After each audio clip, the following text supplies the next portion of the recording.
这个不是我点的菜，这个不是我点的菜，这说的哈不是我点的菜，的ကျွန်တော်买的ဟင်းမဟုတ်ဘူး，ကျွန်တော်买的ဟင်းမဟုတ်ဘူးနော်ဒါဆိုရင်ကျွန်တော်တို့ရဲ့ဟင်းကနော်တူးသွားပြီနော်တပွဲအတစ်တပွဲလဲပေးလို့ရလားနော်我们的菜烧焦了可以换一份吗我们的菜烧焦了可以换一份吗我们的菜ငါတို့ရဲ့ဟင်းက烧焦了တူးသွားပြီ可以换一份吗တပွဲလဲပေးလို့ရမလားနော်ဒီဟင်းကမလက်ဆက်တော့ဘူးဒီဟင်းကမလက်ဆက်တော့ဘူးဆိုရင်这道菜不新鲜了这道菜不新鲜了这道菜ဒီဟင်းက不新鲜了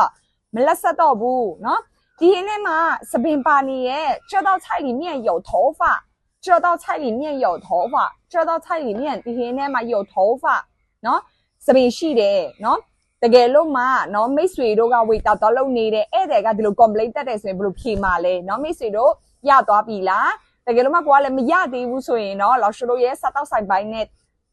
တင်ပေးတဲ့အသေးစိတ်လေးတွေကိုလာပြီးတော့အပြင်သင်တန်းဖြစ်ဖြစ် online class ပဲဖြစ်ဖြစ်လာပြီးတော့လေ့လာလို့ရပါတယ်အားလုံးကိုကျေးဇူးတင်ပါတယ်ရှေ့大家底下就礼吧